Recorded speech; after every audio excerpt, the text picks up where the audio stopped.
ជំរាបសួរបងប្អូនទាំងអស់គ្នាវិលត្រឡប់មកជួបគ្នាម្ដងទៀតហើយថ្ងៃនេះគឺលំហាត់មួយយើងល្មមទេបាទតែយើងពឹងផ្អែកទៅលើរូបមន្តនៅថ្នាក់ក្រោមរបស់យើងគឺរូបមន្តថ្នាក់ទី8ហើយ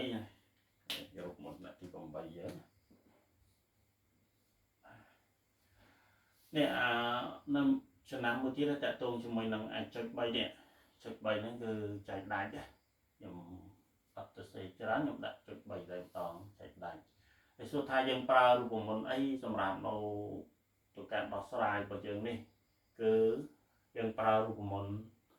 A ស្វ័យគុណ M លើ A ស្វ័យគុណ N វាស្មើជាមួយនឹង A ស្វ័យគុណ M ដល់ N នេះជារូបមន្តរបស់យើងដែលយើងយកវាមកប្រើបាទអញ្ចឹងយើងអាចចាប់ផ្ដើមធ្វើរបស់យើងតកតងជាមួយនឹងលំហាត់របស់យើងគឺយើងយកអានេះមកបង្ហាញមកណាមានជាមួយយើងមានអីខ្លះគឺយើងមាន2ស្វ័យគុណ2026បូកជាមួយនឹង2ស្វ័យគុណ2024យើងពិនិត្យមើលដឺក្រេរបស់វាអានេះវាតូចជាងដឺក្រេនេះអញ្ចឹងយើងអាចទាញ2ស្វ័យគុណ2024ជាកត្តាពេលដែលយើងទាញ2ស្វ័យគុណ2024ជាកត្តាអានេះវានៅសល់ប្រមាណបាទនេះថាយើងយក2ស្វ័យគុណ2026ហ្នឹងចែកជាមួយនឹង2ស្វ័យគុណ2024ហ្នឹងអត្ថន័យដែលយើងទាញជាកត្តាណាឥឡូវខ្ញុំសរសេរឲ្យមើលតែម្ដងចុះ2ស្វ័យគុណ2026ត្រូវចែកជាមួយនឹង2ស្វ័យគុណ2024ហើយបូកនេះអានេះយើង2024ចែកនឹង2024ប៉ះ1ឲ្យហើយហ្មង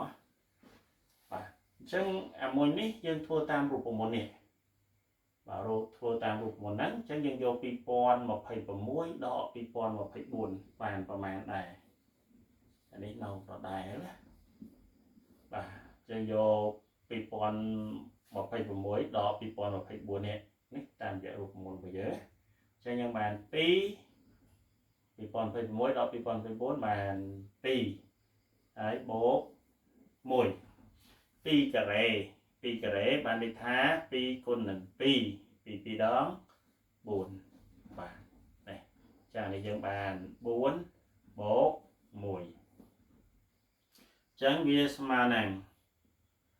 2ស្វ័យគុណ2024គុណនឹងនេះបូកចូលគ្នាទៅ5អញ្ចឹងបានន័យថាចំនួននេះវាកើតឡើងពី5គុណនេះ5គុណចំនួននេះចែកឡើងកើតឡើងពី5គុណពេលដែលចំនួនណាដែលកើតឡើងពី5គុណបានន័យថាចំនួនហ្នឹងត្រូវចែកដាច់នឹង5អញ្ចឹងយើងអាចដូចនេះបានយើងអាចដូចនេះបានយើងដូចនេះមកដូចនេះបាទ2ស្វ័យគុណ2026បូកជាមួយនឹង2ស្វ័យគុណ2024ចែកដាច់នឹង5បាទចឹងយើងថ្ងៃនេះយើងជួបគ្នាប៉ុណ្ណឹងបាទជម្រាបលាសុខសប្បាយសំណាងល្អ